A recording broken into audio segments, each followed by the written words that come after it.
A veces, la traición no llega con un grito, sino con un silencio calculado, con una firma en un papel o con una llamada telefónica hecha a escondidas mientras la otra persona duerme confiada.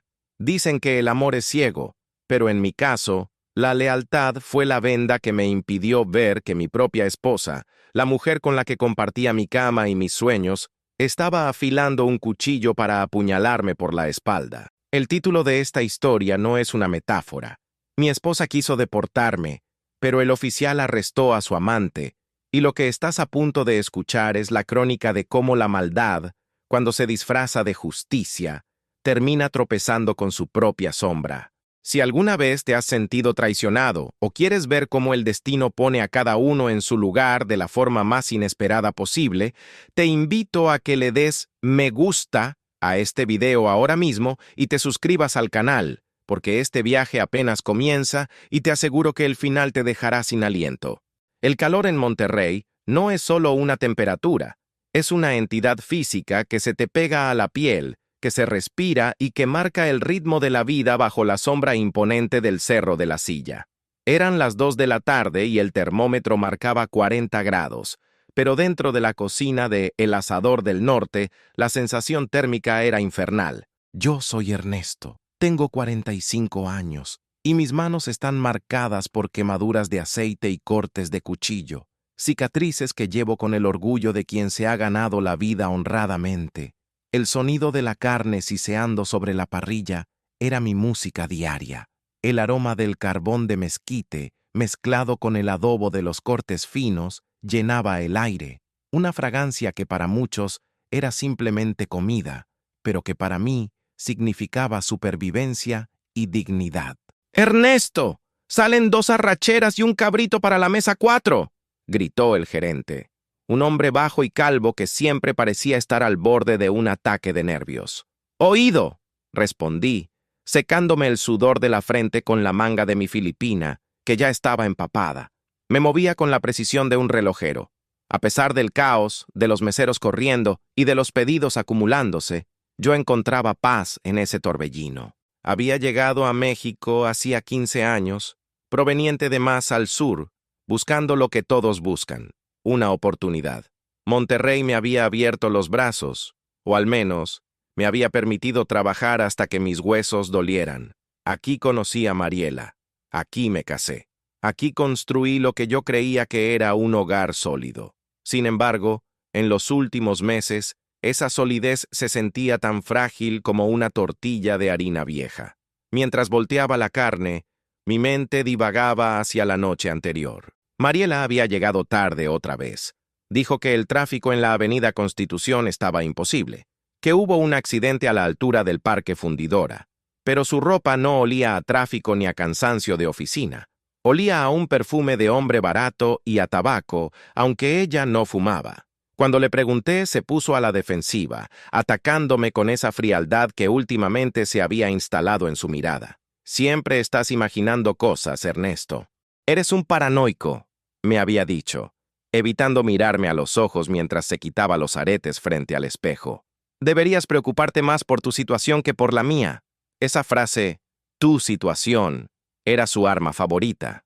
Mariela manejaba todos los papeles de la casa. Cuando nos casamos, iniciamos los trámites para mi residencia permanente. Yo confiaba en ella ciegamente. Ella me decía que todo estaba en proceso, que los abogados eran lentos, que la burocracia mexicana era un laberinto. Pero últimamente, sus comentarios tenían un tono amenazante, como si mi estancia en este país, el país que yo amaba y donde pagaba mis impuestos, dependiera enteramente de su buena voluntad. Terminé el turno a las 5 de la tarde. Al salir del restaurante, el sol todavía golpeaba con fuerza. Caminé hacia mi vieja camioneta, una Ford que había visto mejores días pero que nunca me dejaba tirado. El aire acondicionado apenas funcionaba, soplando un aire tibio que no aliviaba el bochorno. Conduje por las calles de la ciudad, observando el contraste de Monterrey, los edificios modernos de San Pedro brillando a la distancia, y las colonias trabajadoras donde la gente luchaba día a día. Yo vivía en una zona media, en una casa que habíamos comprado con los ahorros de años de trabajo duro en las cocinas. Al llegar a casa, noté algo extraño. Había un coche estacionado 2 casas más abajo, un sedán gris, con los vidrios polarizados. No le di mucha importancia. En una ciudad tan grande, los coches van y vienen. Entré a la casa esperando encontrar el silencio habitual o a Mariela viendo la televisión con desgano.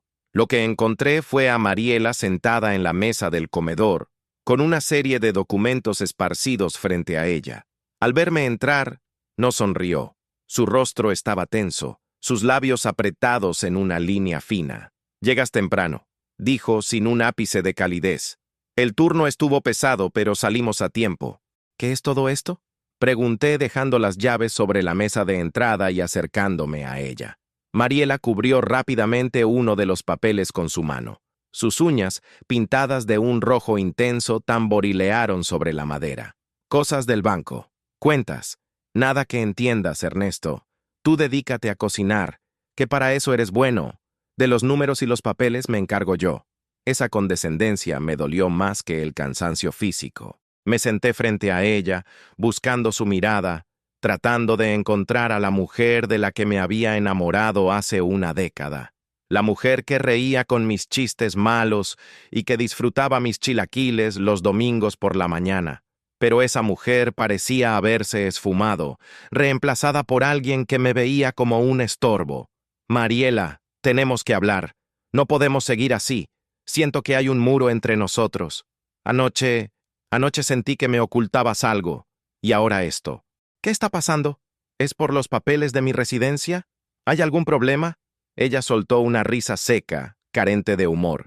Se levantó de la silla y caminó hacia la ventana, mirando hacia la calle, quizás hacia donde estaba aquel coche gris. «El problema, Ernesto, es que no te das cuenta de la realidad. Crees que estás seguro aquí. Crees que este es tu país. Pero no lo es. Eres un invitado. Y los invitados no deberían incomodar a los dueños de la casa. ¿De qué estás hablando? Soy tu esposo. Llevamos 10 años casados. He trabajado cada día para que no nos falte nada. ¿Por qué me tratas como si fuera un extraño?» Mariela se giró bruscamente. Sus ojos brillaban con una mezcla de ira y algo que no supe identificar en ese momento. Triunfo anticipado. «Porque estoy cansada, Ernesto. Cansada de tu olor a grasa. Cansada de tu conformismo. Merezco más. Merezco a alguien con ambición. Alguien que pueda darme la vida que quiero, no solo pagar la hipoteca de esta casa mediocre». Sus palabras fueron bofetadas. Me quedé paralizado, sintiendo cómo la sangre se me agolpaba en la cabeza. Pero antes de que pudiera responder, su teléfono vibró sobre la mesa. La pantalla se iluminó. No pude leer el nombre, pero vi que ella se abalanzó sobre el aparato con una urgencia desesperada. «Tengo que contestar», dijo, y salió al patio trasero, cerrando la puerta corrediza de vidrio detrás de ella. Me quedé solo en el comedor, con el zumbido del refrigerador como única compañía. La duda, que antes era una pequeña molestia, se transformó en una certeza dolorosa. Había alguien más. «Merezco a alguien con ambición», había dicho. Mi corazón latía con fuerza, una mezcla de dolor y furia. Miré los papeles que había dejado en la mesa. Eran estados de cuenta, sí, pero también vi algo más. Debajo de una factura de luz, asomaba una esquina de un documento con el sello de una notaría. Con manos temblorosas, moví la factura. Era una solicitud de divorcio, pero no estaba firmada. Y junto a ella, había un folleto informativo sobre leyes migratorias, con varios párrafos subrayados en amarillo fosforescente. Los párrafos hablaban sobre la deportación por irregularidades administrativas y denuncias anónimas. Un frío recorrió mi espina dorsal, contrastando violentamente con el calor que aún retenía mi cuerpo. Mariela no solo quería dejarme, quería echarme, quería asegurarse de que si nos separábamos, yo no pudiera pelear por la casa, por nuestros bienes, por nada. Quería que desapareciera del mapa. La vi a través del vidrio, gesticulando en el patio, hablando con pasión por el teléfono. Se pasaba la mano por el cabello. Sonreía de una forma coqueta que hacía meses no me dedicaba a mí. En ese instante, comprendí que mi vida, tal como la conocía, estaba pendiendo de un hilo muy fino. Ella tenía un plan. Y yo, el cocinero que solo quería trabajar y amar a su esposa, era el ingrediente que ella quería desechar. Pero lo que Mariela no sabía, y lo que yo estaba a punto de descubrir, era que la vida tiene una forma curiosa de cocinar sus propios platos. Ella creía tener el control, creía que su amante, ese hombre misterioso que probablemente estaba en el auto gris o al otro lado de la línea, era su boleto a una vida mejor. No sabía que en Monterrey, donde las montañas nos vigilan como gigantes de piedra, las mentiras tienen patas cortas y la verdad, tarde o temprano, sale a la luz tan brillante y abrasadora como el sol del mediodía. La puerta corrediza se abrió de nuevo.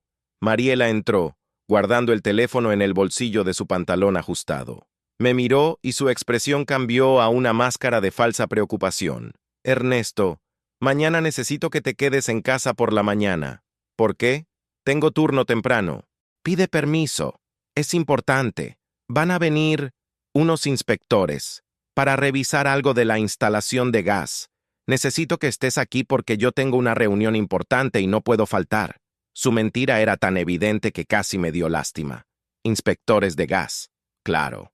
Sabía que tramaba algo, pero decidí jugar mi carta. Si ella quería guerra, no me encontraría desprevenido. Está bien, dije, manteniendo la voz lo más calmada posible, aunque por dentro estaba hirviendo. Me quedaré. Arreglaré el turno con el gerente.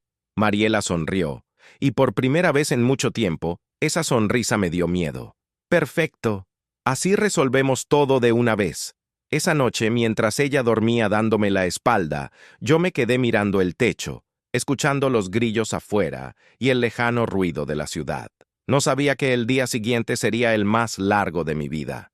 No sabía que Mariela había preparado una trampa perfecta. Pero sobre todo no sabía que el destino estaba a punto de intervenir de la manera más irónica posible. La inspección no sería de gas, y el resultado no sería el que ella esperaba. Mañana, todo cambiaría para siempre.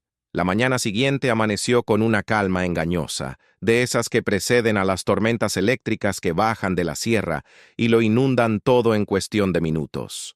El sol apenas comenzaba a despuntar sobre el cerro de la Silla, tiñendo el cielo de un naranja quemado y un violeta profundo, pero dentro de mi casa, el aire estaba viciado, cargado de palabras no dichas y secretos a medio enterrar. Me levanté antes que Mariela, como era mi costumbre, pero esta vez no sentí el impulso de prepararle el desayuno. La cafetera gorgoteaba en la cocina, llenando el espacio con el aroma a café tostado, un olor que siempre me había reconfortado, pero que hoy me revolvía el estómago. Mientras servía una taza negra y humeante, observé la cocina. Los azulejos que yo mismo había pegado hace 3 años, la mesa de madera que lijé y barnicé el verano pasado. Cada rincón de esa casa tenía un poco de mi sudor, un poco de mi vida. La idea de perderlo todo por el capricho de una mujer que había decidido borrarme de su historia me provocaba un dolor agudo en el pecho, una mezcla de angustia y una rabia sorda que me costaba controlar. Mariela apareció en el umbral de la cocina media hora después. Iba vestida de manera impecable, demasiado elegante para un miércoles cualquiera. Llevaba una blusa de seda color crema y unos pantalones de vestir negros que resaltaban su figura. Se había maquillado con esmero, ocultando cualquier rastro de sueño o culpa bajo una capa de base y polvo. El labial rojo, el mismo que había visto anoche, volvía a estar presente, como una bandera de guerra. «Buenos días», dijo, sin mirarme, dirigiéndose directamente al refrigerador para sacar una botella de agua fría. «Buenos días», respondí, sosteniendo mi taza con ambas manos para ocultar el temblor leve de mis dedos. «Te ves muy arreglada hoy. ¿Reunión importante?» Ella se detuvo un segundo, tensa, antes de girarse con una sonrisa ensayada que no llegaba a sus ojos. «Sí, te lo dije anoche. Tengo que ver a unos clientes en San Pedro. Gente con dinero, Ernesto. No puedo ir vestida como si fuera al mercado. La imagen lo es todo». Bebió un sorbo de agua y miró el reloj de pared con impaciencia. «No olvides lo de los inspectores del gas», insistió, su tono volviéndose más duro. «Van a llegar alrededor de las 11. Asegúrate de dejarles pasar y de que revisen la tubería del patio trasero. Es por nuestra seguridad. No quiero que la casa explote por una fuga. La ironía de sus palabras casi me hizo reír. Ella hablaba de evitar una explosión mientras estaba encendiendo la mecha de una bomba que destruiría nuestro matrimonio. No te preocupes, dije, mirándola fijamente a los ojos. Estaré aquí, esperándolos. Mariela sostuvo mi mirada por un instante, y por una fracción de segundo, vi una chispa de duda en su rostro. Quizás un remanente de la mujer que alguna vez me amó, o tal vez solo el miedo a ser descubierta. Pero la chispa se apagó rápido. Agarró su bolso de marca, verificó su teléfono una vez más y caminó hacia la puerta. Regreso en la tarde. Si todo sale bien, celebraremos, dijo, y salió sin darme un beso de despedida. Escuché el motor de su coche arrancar y alejarse por la calle. Me acerqué a la ventana y descorrí la cortina levemente. El coche gris que había visto ayer no estaba, pero tuve la sensación de que alguien vigilaba. La paranoia, dicen, es el precio de la desconfianza, pero en mi caso, era un instinto de supervivencia que despertaba tarde. Con la casa vacía, el silencio se volvió opresivo. No me quedé sentado esperando mi destino. Sabía que tenía un par de horas antes de la supuesta inspección. Fui al comedor, al cajón donde Mariela guardaba los documentos importantes. Estaba cerrado con llave. Típico. Antes ese cajón siempre estaba abierto para ambos. Busqué en la cocina, en el fondo de un tarro de galletas donde solíamos esconder una copia de la llave pequeña. Por suerte, seguía ahí. Abrí el cajón con cuidado. Mi corazón latía desbocado. Comencé a revisar los papeles. Encontré lo que temía y más. Había estados de cuenta de una tarjeta de crédito que yo desconocía, con gastos exorbitantes en restaurantes de lujo, joyerías y hoteles boutique en la zona de Valle Oriente. Las fechas coincidían con las noches que ella llegaba tarde o los fines de semana que supuestamente iba a visitar a su madre en Saltillo. Pero lo más condenatorio estaba al fondo, debajo de las escrituras de la casa. Era una copia de una denuncia anónima presentada ante el Instituto Nacional de Migración. La fecha era de hace una semana. El motivo: estancia irregular y sospecha de actividades ilícitas. Mariela no solo quería deportarme, quería asegurarse de que me trataran como a un criminal para acelerar el proceso. Había mentido sobre actividades ilícitas para que la prioridad de mi arresto fuera alta. Sentí que el mundo se me caía encima. Me dejé caer en la silla con el papel temblando en mi mano. ¿Cómo podía alguien con quien compartí 10 años de mi vida acumular tanto odio? No era solo desamor, era maldad pura, calculada y fría. El sonido del teléfono me sacó de mi trance.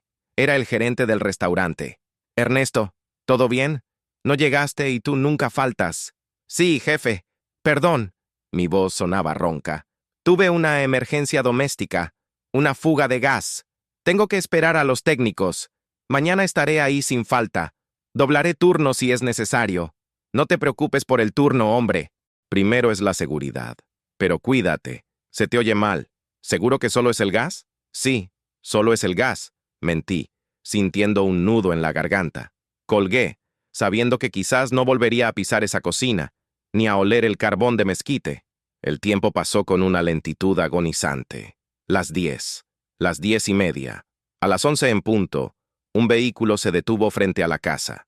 Me asomé por la ventana, esperando ver una camioneta de la compañía de gas con sus logotipos azules y amarillos. Lo que vi hizo que se me helara la sangre.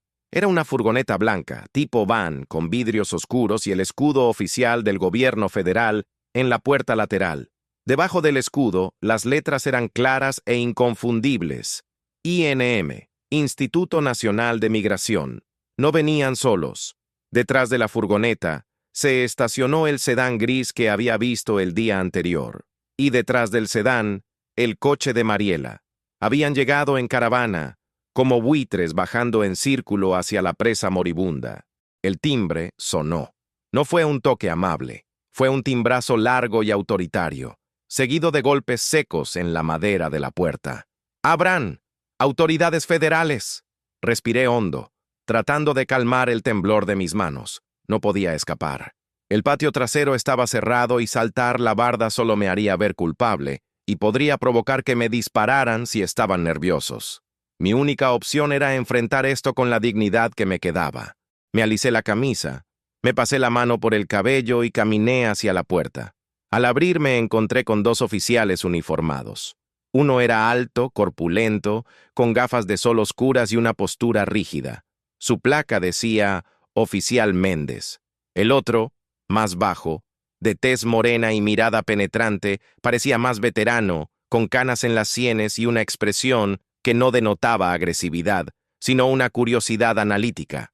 Su placa leía Oficial Ramírez. ¿Ernesto Sandoval?, preguntó Méndez con voz grave. Soy yo, respondí. Tenemos una orden de verificación migratoria y una denuncia en su contra. Necesitamos que nos acompañe y que presente su documentación inmediatamente. Antes de que pudiera responder, vi movimiento detrás de los oficiales. Mariela bajó de su coche, actuando una escena digna de una telenovela. Se llevó las manos a la boca, fingiendo sorpresa y angustia. «¡Ernesto! ¿Qué pasa? ¿Quiénes son estos señores?», gritó, acercándose con pasos rápidos, aunque sus ojos brillaban con esa misma satisfacción maliciosa que había visto antes. Junto a ella, bajó del sedán gris un hombre. Era joven, quizás de unos 30 años, vestido con un traje barato que le quedaba un poco grande y zapatos que necesitaban una lustrada. Tenía el aspecto de alguien que intenta parecer importante sin conseguirlo. Llevaba un maletín bajo el brazo. Mariela lo miró de reojo y luego volvió su atención a mí. «Oficiales, por favor.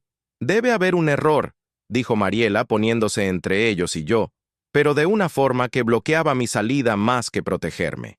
«Mi esposo es un hombre honesto. ¿Verdad, licenciado?», se dirigió al hombre del traje gris. El hombre asintió, ajustándose la corbata con nerviosismo. «Soy el licenciado Pineda, amigo de la familia. Vengo a asesorar en lo que sea necesario», dijo, aunque su voz temblaba levemente. El oficial Ramírez, el veterano, se quitó las gafas de sol y miró la escena. Miró a Mariela, miró al supuesto abogado, y finalmente me miró a mí. Sus ojos eran inteligentes, de esos que han visto demasiadas mentiras para tragarse una tan mal actuada. «Señora, le agradecería que se mantenga al margen. Esto es un procedimiento oficial», dijo Ramírez con calma, pero con una autoridad que cortó el aire. «Señor Sandoval, permítanos entrar. Vamos a revisar sus papeles aquí antes de proceder. Hace demasiado calor para estar en la banqueta». Me hice a un lado. Los oficiales entraron a mi casa, seguidos por Mariela y su abogado. El aire acondicionado estaba encendido, pero de repente, la sala se sintió pequeña, claustrofóbica. Mariela se sentó en el sofá, cruzando las piernas, mientras el tal Pineda se quedaba de pie junto a ella, demasiado cerca, con una familiaridad que no pasó desapercibida para mí, y por lo que vi en la mirada del oficial Ramírez, tampoco para él. «Los documentos, por favor», pidió Ramírez, extendiendo la mano. Fui al cajón que ya había abierto y saqué mi pasaporte vencido y la copia del trámite de residencia que Mariela supuestamente había estado gestionando durante años. Se los entregué.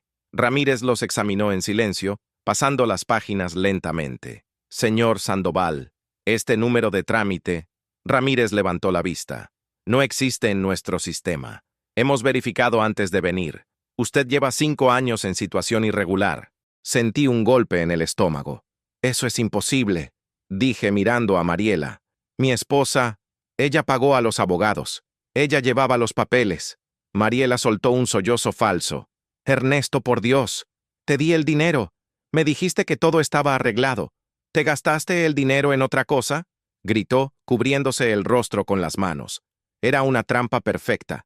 Me estaba acusando de robarle y de mentirle frente a la autoridad. El oficial Méndez dio un paso adelante, llevando la mano a sus esposas. «Parece que tenemos un caso claro aquí, Ramírez. Vámonos». Pero Ramírez no se movió. Seguía mirando el documento falso y luego levantó la vista hacia el licenciado Pineda, quien sudaba copiosamente a pesar del aire acondicionado. «Un momento, Méndez», dijo Ramírez suavemente. «Antes de llevarnos a nadie, tengo curiosidad por algo». El silencio en la sala se hizo absoluto. Mariela dejó de sollozar abruptamente. Pineda tragó saliva. «Dígame, licenciado Pineda, continuó Ramírez caminando lentamente hacia el amante. ¿Usted es abogado especialista en migración? Sí, claro. De la Universidad de Nuevo León, balbuceó Pineda. Interesante. Ramírez sonrió, pero era una sonrisa depredadora, porque su acento no suena de aquí. ¿Y ese maletín? ¿Trae su cédula profesional ahí? Porque para representar a alguien en una diligencia federal, necesito ver su identificación. Ahora mismo.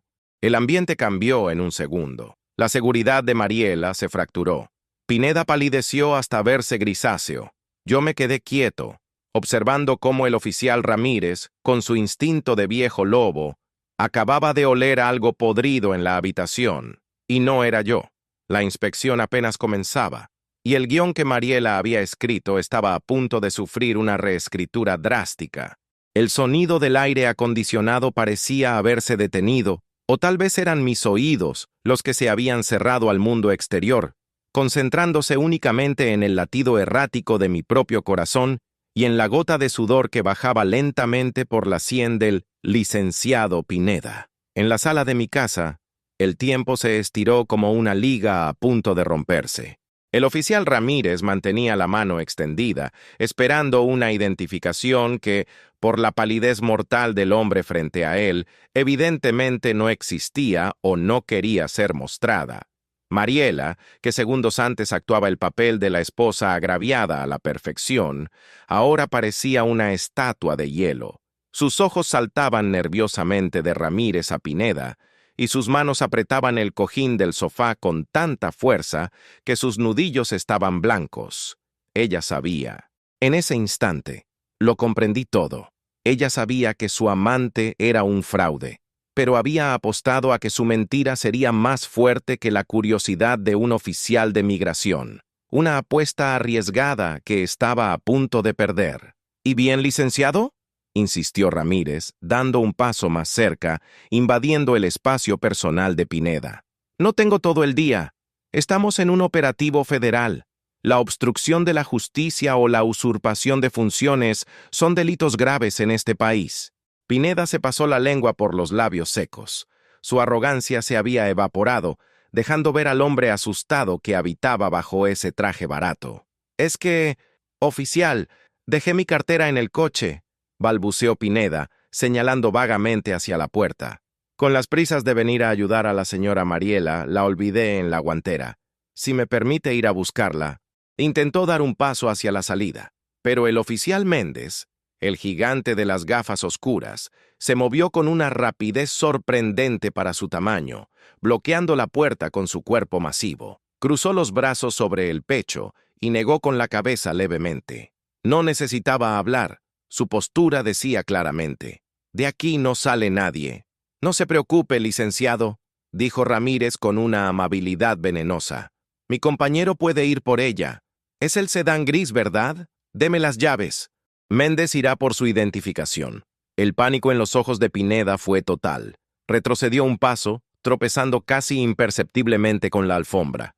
«No es necesario. Creo que quizás la traigo en el saco. Déjeme revisar bien». Mariela se levantó de golpe, incapaz de soportar la tensión. «¡Esto es un atropello!», chilló, su voz rompiéndose en una nota aguda y desagradable. «Vienen a arrestar a mi esposo, que es el ilegal aquí, y se ponen a acosar a mi abogado. Voy a reportarlos a Derechos Humanos. Ernesto, diles algo». Por primera vez en la mañana, sentí que recuperaba el control de mis piernas y de mi voz. Miré a mi esposa, esa mujer desconocida que me gritaba, y luego miré al oficial Ramírez. «Oficial», dije con voz calmada, sorprendiéndome a mí mismo, «haga su trabajo. Yo no tengo nada que esconder. Si su abogado tampoco tiene nada que temer, no veo cuál es el problema». Ramírez me dedicó una breve mirada de aprobación antes de volver su atención a Pineda, quien rebuscaba frenéticamente en los bolsillos internos de su saco. Finalmente, con manos temblorosas, sacó una credencial de elector, una INE, y se la entregó al oficial. Ramírez la tomó. No la miró de inmediato. Primero la sopesó en su mano, sintiendo la textura del plástico. Luego, La acercó a sus ojos, inclinándola para ver los hologramas de seguridad bajo la luz de la ventana. El silencio se hizo tan denso que se podía cortar con un cuchillo. «Bonita foto», comentó Ramírez, sin levantar la vista. Roberto Pineda Garza. Dirección en la Colonia Cumbres, Sector 2. Muy elegante. Sí, así es, dijo Pineda soltando el aire, creyendo que había pasado la prueba.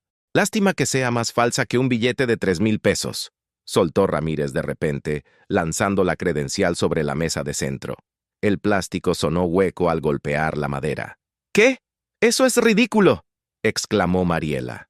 «Señora, cállese», ordenó Ramírez, y esta vez su voz fue un latigazo. «He revisado miles de estas credenciales en mi carrera. La tipografía del nombre está ligeramente desviada, el holograma no reacciona correctamente a la luz, y lo más importante, el plástico se siente barato. Méndez, pásame la terminal». El oficial Méndez sacó un dispositivo portátil de su cinturón, similar a un celular robusto, y se lo lanzó a Ramírez. «Vamos a ver quién es usted realmente, licenciado», dijo Ramírez, tecleando los datos de la credencial en el sistema.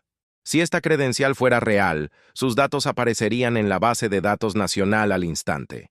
Pineda miraba el dispositivo como si fuera una bomba de tiempo. Sus ojos buscaban una salida, una ventana, cualquier cosa.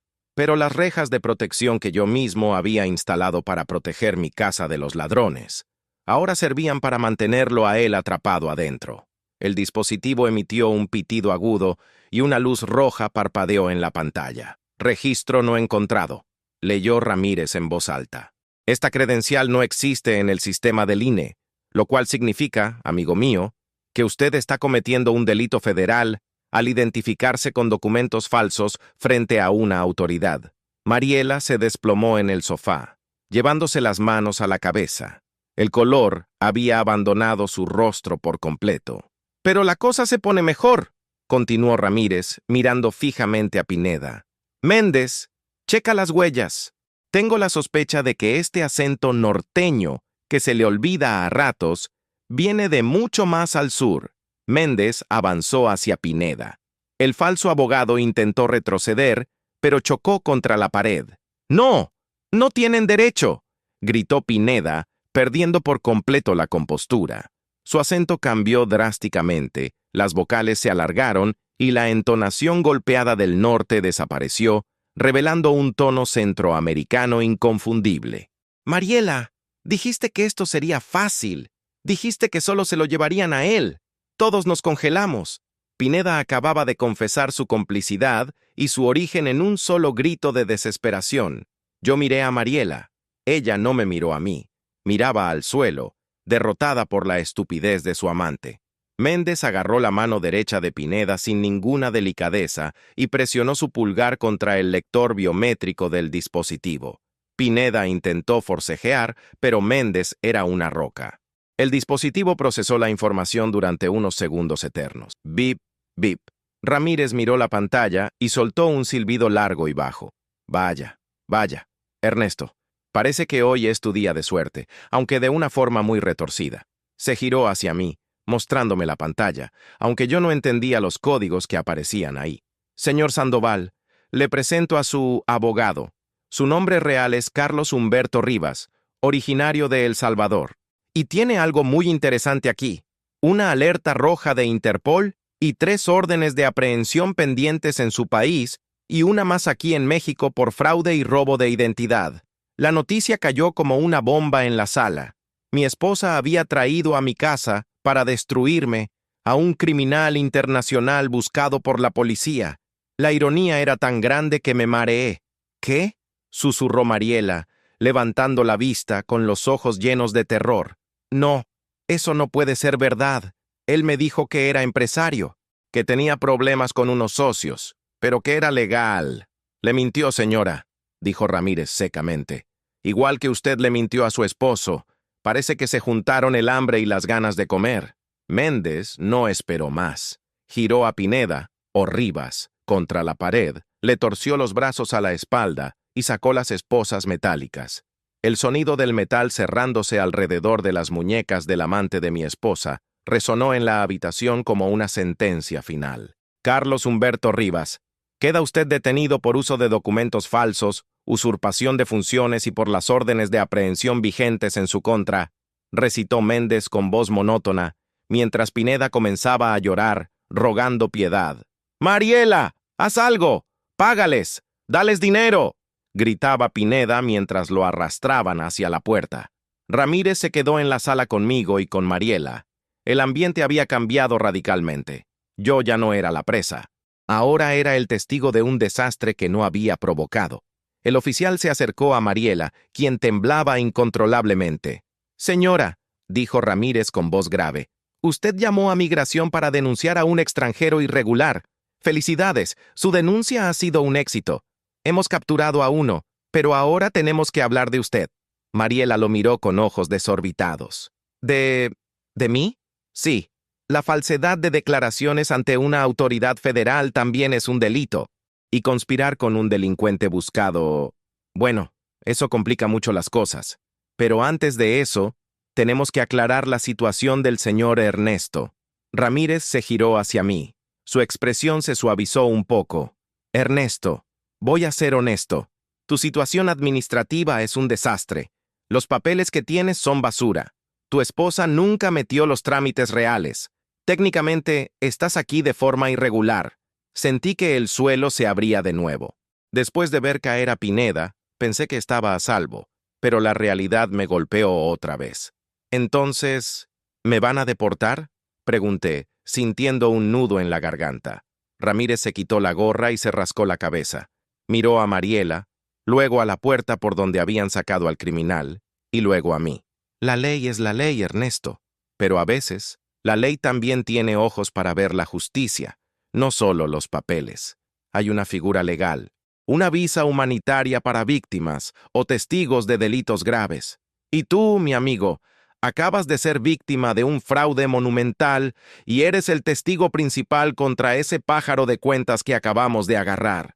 Se acercó a mí y bajó la voz. «Si colaboras con nosotros, si declaras todo lo que sabes sobre este hombre y sobre cómo tu esposa te engañó para mantenerte vulnerable, creo que podemos arreglar que te quedes. Pero eso significa que Mariela, ella no va a salir bien librada de esto». Miré a Mariela. Ella me devolvió la mirada, pero ya no había arrogancia ni odio. Solo había miedo, un miedo profundo y patético. Extendió una mano hacia mí, como pidiendo ayuda. «Ernesto, por favor», susurró. «Soy tu esposa». El hombre que yo era hace 24 horas habría corrido a abrazarla, pero ese hombre había muerto quemado por la traición. El Ernesto que estaba de pie frente a ella ahora tenía cicatrices nuevas, invisibles, pero mucho más profundas que las de la cocina. Respiré hondo, sintiendo el aire frío en mis pulmones. «Oficial Ramírez», dije firmemente, «dígame qué tengo que firmar». La historia estaba lejos de terminar. Apenas estábamos limpiando la primera capa de suciedad, y lo que había debajo prometía ser mucho más oscuro de lo que cualquiera de nosotros imaginaba. Dicen que en Monterrey el chisme viaja más rápido que la luz, y esa mañana mi calle se convirtió en el escenario de un teatro que nadie había pagado por ver, pero que nadie quería perderse. Al salir de mi propia casa, escoltado por el oficial Ramírez no como un detenido, sino como un protegido, sentí el peso de las miradas ajenas. Las cortinas de las casas vecinas se movían, las señoras que barrían las banquetas se detenían apoyadas en sus escobas, y don Humberto, el jubilado de la esquina que nunca saludaba, estaba allí, con la boca abierta, observando el espectáculo. Si alguna vez te has preguntado cuánto pesa la dignidad cuando se rompe en público, te diré que pesa toneladas. Pero curiosamente, ese peso no estaba sobre mis hombros, sino sobre los de Mariela. La imagen era devastadora para ella. El licenciado Pineda, o Carlos Rivas, ya estaba dentro de la furgoneta del Instituto Nacional de Migración, gritando obscenidades y golpeando las ventanas blindadas. Mariela, en cambio, caminaba hacia su propio auto, pero no libremente. El oficial Méndez le había pedido las llaves y le había indicado que ella iría de copiloto mientras un agente conducía. Técnicamente no estaba arrestada todavía, pero estaba retenida para investigación. Su rostro, antes altivo y maquillado con soberbia, era ahora un mapa de vergüenza. Se cubría la cara con el bolso, intentando esconderse del juicio silencioso del vecindario que ella tanto se esforzaba por impresionar. «Súbase a la unidad, Ernesto», me indicó Ramírez abriendo la puerta trasera de su patrulla. «Vamos a las oficinas centrales en la avenida Lázaro Cárdenas. Ahí estaremos más tranquilos para tomar su declaración». El viaje fue silencioso. El aire acondicionado del coche patrulla estaba al máximo, creando un microclima gélido que contrastaba con el infierno de 40 grados que dejábamos atrás. Miré por la ventanilla cómo la ciudad pasaba rápido, los puentes, los anuncios espectaculares, el tráfico incesante de la Sultana del Norte. Me sentía extraño, como si estuviera flotando fuera de mi cuerpo. Hace unas horas era un cocinero a punto de ser deportado. Ahora iba en el asiento trasero de una patrulla federal, rumbo a denunciar a la mujer que había jurado amarme. Llegamos al edificio federal, una estructura de concreto y vidrio que imponía respeto. Me llevaron a una sala de interrogatorios que olía a café rancio y limpiador de pisos industrial. No era como en las películas. No había espejo de 2 vías ni una lámpara cegadora, solo una mesa de metal, 3 sillas y una computadora vieja. Ramírez entró unos minutos después con 2 vasos de agua y una carpeta gruesa bajo el brazo. Se sentó frente a mí y suspiró, aflojándose la corbata. «Bueno, Ernesto, las cosas se están poniendo interesantes», dijo, abriendo la carpeta. «Mientras veníamos, mis colegas de inteligencia corrieron una búsqueda más profunda sobre tu amigo Rivas». «No es mi amigo», aclaré, con un sabor amargo en la boca. «Cierto, el amante de tu esposa. Resulta que este tipo, Carlos Humberto Rivas, no es un simple inmigrante irregular. Es parte de una red que opera en varios estados del norte. Se dedican a enamorar mujeres, preferiblemente casadas o viudas con solvencia económica o acceso a crédito, para estafarlas. Les prometen negocios, inversiones, una vida de lujo, y luego desaparecen con el dinero. Sentí un escalofrío. Mariela, su ambición, esa necesidad enfermiza de merecer más, la había convertido en la presa perfecta. Mariela, ¿ella sabía esto?, pregunté, sintiendo una mezcla extraña de rencor y lástima. Dudamos que supiera que él era un criminal buscado. Probablemente ella creía que era un empresario exitoso con problemas temporales de liquidez, pero eso no la exime de lo que te hizo a ti, Ernesto. Ramírez se inclinó hacia adelante. Su mirada se volvió seria. Ella falsificó una denuncia federal para deshacerse de ti. Eso es un delito. Pero hay algo más que encontramos en la revisión preliminar de los documentos que incautamos en tu casa. Ramírez sacó una hoja impresa y la puso frente a mí. Era un reporte de buró de crédito. ¿Reconoces estas cuentas? Miré el papel. Había préstamos bancarios por sumas que me mareaban.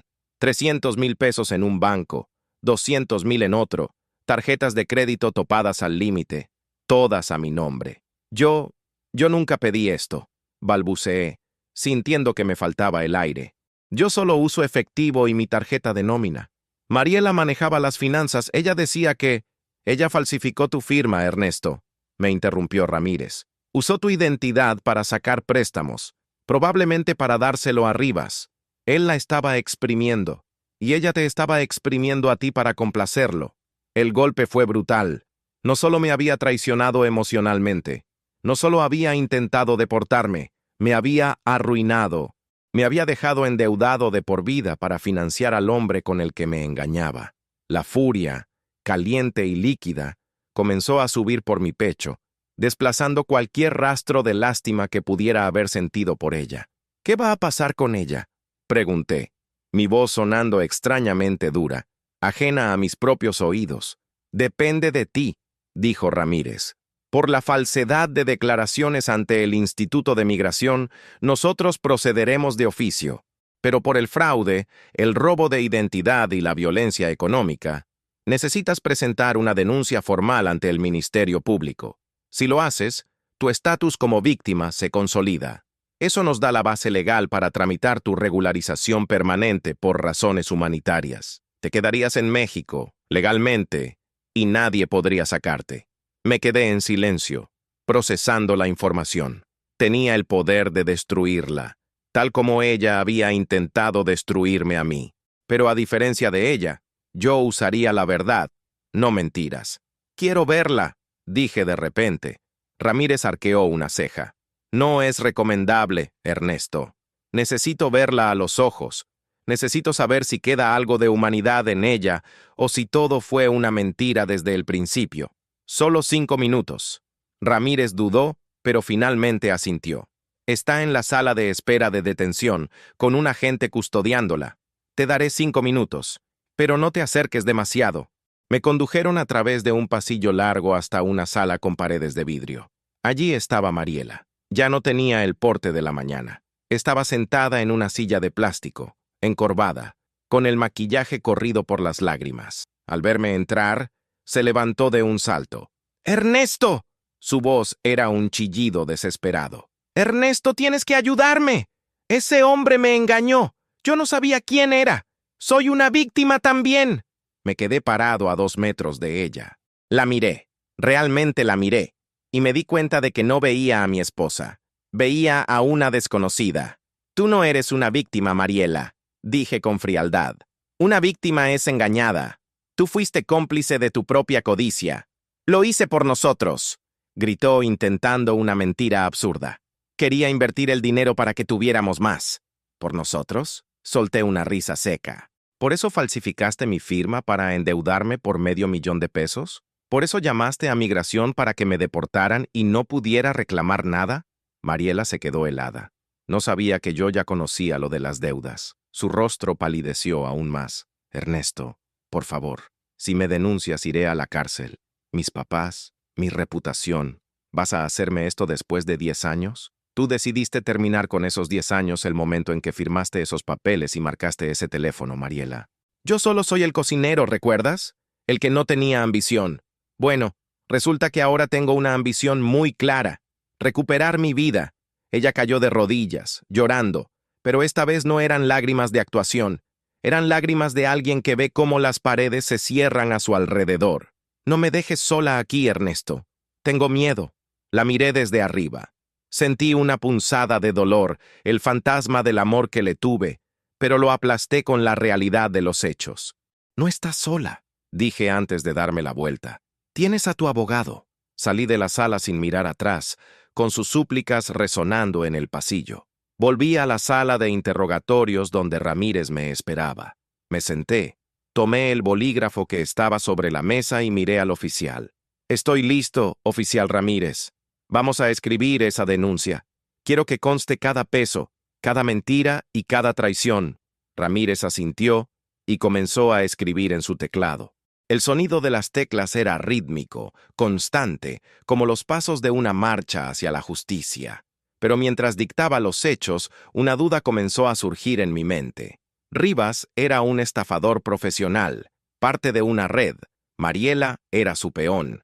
Pero ¿quién más estaba involucrado? Rivas había mencionado socios cuando lo arrestaron, y en ese momento, la puerta de la sala de interrogatorios se abrió de golpe. Entró el oficial Méndez, con el rostro serio y un teléfono celular en la mano.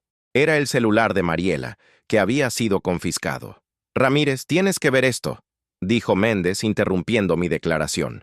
«Acaba de llegar un mensaje al teléfono de la señora. Y creo que el problema es más grande de lo que pensábamos». «¿Qué dice?», preguntó Ramírez. Méndez leyó la pantalla. «Diles que fue idea tuya. Si mencionas mi nombre o el del grupo, el cocinero no llega a la cena de mañana». El silencio en la sala se volvió sepulcral. Ramírez me miró, y por primera vez vi preocupación real en sus ojos. Mi denuncia acababa de dejar de ser un asunto doméstico para convertirse en algo mucho más peligroso. Ya no se trataba solo de mi libertad o mi dinero. Ahora mi vida estaba en juego. El aire en la sala de interrogatorios pasó de ser frío a gélido en cuestión de segundos. El mensaje en la pantalla del celular de Mariela brillaba con una luz ominosa, proyectando su amenaza sobre todos nosotros. «Diles que fue idea tuya. Si mencionas mi nombre o el del grupo, el cocinero no llega a la cena de mañana». No era una amenaza vacía. En Monterrey, cuando alguien habla de no llegar a la cena, no se refiere a un retraso por el tráfico en la avenida Gonzalitos. Se refiere a desaparecer, a convertirse en una estadística más en los archivos de la fiscalía. Sentí que el estómago se me revolvía, una mezcla de náusea y adrenalina pura. Hasta ese momento, mi mayor miedo era ser deportado a un país que ya no sentía mío. Ahora, el miedo era mucho más primitivo. El miedo a morir por una deuda que no pedí y una estafa que no cometí. El oficial Ramírez reaccionó con la velocidad de quien ha visto el lado oscuro de la ciudad demasiadas veces. Arrebató el teléfono de la mano de Méndez y lo apagó de inmediato, retirando la tarjeta SIM. Rastrearán la señal si lo dejamos encendido, murmuró Ramírez, su rostro endurecido. Ernesto, escúchame bien. Esto acaba de dejar de ser un caso migratorio. Ahora estás bajo amenaza directa de una organización criminal.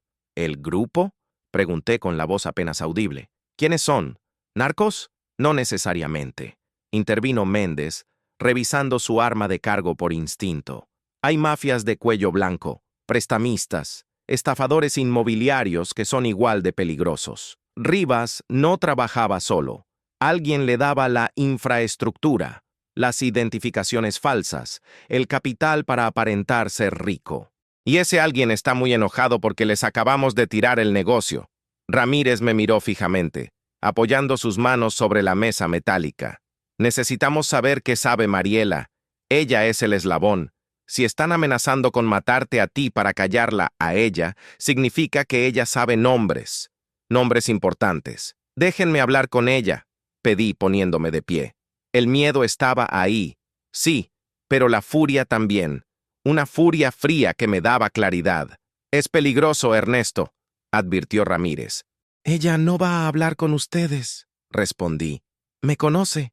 Sabe que soy el único que, a pesar de todo, podría tener un gramo de piedad, o al menos soy el único al que le debe una explicación antes de que nos maten a los dos. Ramírez intercambió una mirada con Méndez y asintió. Méndez, trae a la detenida de vuelta, pero esta vez, sin esposas visibles. Vamos a jugar al policía bueno y al esposo traicionado. Minutos después, Mariela entró de nuevo en la sala. Se veía pequeña, frágil, una sombra de la mujer dominante que había sido esa mañana. Al ver mi cara, supo que yo sabía lo del mensaje. Se desplomó en la silla, temblando. «Me van a matar, Ernesto», susurró, cubriéndose la cara con las manos. «A ti también». No debí contestarles. No debí. Golpeé la mesa con la palma abierta. El sonido metálico la hizo saltar. «¡Deja de llorar y habla!», grité, liberando la tensión acumulada. «¿Quiénes son? ¿A quién le pediste dinero?» Rivas era un estafador, pero el dinero que sacaste a mi nombre, ¿de dónde salió? Mariela levantó la vista, con los ojos inyectados en sangre. Rivas me presentó a unos inversionistas. Se hacen llamar el consorcio. Operan desde oficinas en San Pedro, pero no son bancos. Prestan dinero rápido, sin revisar buró, pero con intereses impagables. Me dijeron que era para invertir en un negocio de importaciones que Rivas iba a manejar. ¿Cuánto?, pregunté temiendo la respuesta. 1 millón de pesos, confesó ella en un susurro. Más los intereses, ya debemos casi 2. Sentí que el mundo giraba. 2 millones de pesos, una fortuna. Y yo era el aval, yo era la garantía. Les firmé pagarés, con tu nombre, continuó sollozando. Rivas falsificó tu firma, pero yo entregué las copias de las escrituras de la casa como garantía. Si no pagamos, se quedan con la casa. Y si hablas, nos matan, completé la frase. Pero si no hablas, Rivas se hunde y ellos vendrán por mí de todos modos para cobrar. Mariela, nos has condenado. Ramírez intervino, su voz tranquila pero firme. Señora, el consorcio, he oído rumores, usureros de alto nivel. Si usted nos da la ubicación de esa oficina y los nombres de las personas con las que trató, podemos ofrecerle protección a usted y a Ernesto. Podemos poner vigilancia, pero necesito nombres ahora, antes de que ellos sepan que Rivas ya cayó. Mariela dudó. Miró a la puerta, como si esperara que los sicarios entraran en cualquier momento. Luego me miró a mí. El jefe se llama Salazar, Víctor Salazar. Tienen una oficina en la Torre Avalance. Rivas le rendía cuentas a él. Ramírez sacó su radio inmediatamente. Código rojo. Tenemos una identificación positiva. Soliciten apoyo a la Fiscalía del Estado. Objetivo. Víctor Salazar, posible cabecilla de red de fraude y extorsión. Luego se volvió hacia mí. Ernesto, no puedes volver a tu casa. Tu dirección está en las escrituras que tienen ellos. Saben dónde vives, saben dónde trabajas. Entonces, ¿qué hago? Pregunté, sintiéndome como un animal acorralado. ¿Me escondo debajo de una piedra? Te vamos a llevar a una casa de seguridad, dijo Méndez. Hasta que aseguremos a Salazar y desarticulemos la célula operativa, eres un blanco móvil. El traslado fue una operación tensa. Me sacaron por la parte trasera del edificio, metiéndome en un vehículo civil, un sedán discreto sin logotipos oficiales. Méndez conducía. Ramírez iba de copiloto con una metralleta corta sobre las piernas, oculta bajo una chaqueta. Yo iba atrás, agachado. Salimos a las calles de Monterrey al atardecer. El cielo estaba rojo, como si la ciudad misma estuviera sangrando. El tráfico en la avenida Constitución era pesado. Cada moto que pasaba cerca, cada camioneta con vidrios polarizados, me hacía contener el aliento. Mi vida, que hasta ayer consistía en marinar carne y picar cebolla, se había convertido en una película de terror. «Tranquilo, Ernesto», dijo Ramírez mirando por el retrovisor. «Nadie sabe que vamos en este coche». Pero se equivocaba. Al llegar a un semáforo en rojo cerca del puente atirantado, un motociclista se detuvo justo al lado de mi ventanilla. Llevaba casco integral negro y una chamarra de cuero. No miró hacia adelante, miró hacia adentro del coche. A través del vidrio polarizado, sentí su mirada. El motociclista levantó la mano enguantada y golpeó suavemente el cristal 2 veces. Toc, toc. Luego aceleró y se perdió entre el tráfico, zigzagueando entre los coches a toda velocidad. «Méndez, síguelo», gritó Ramírez.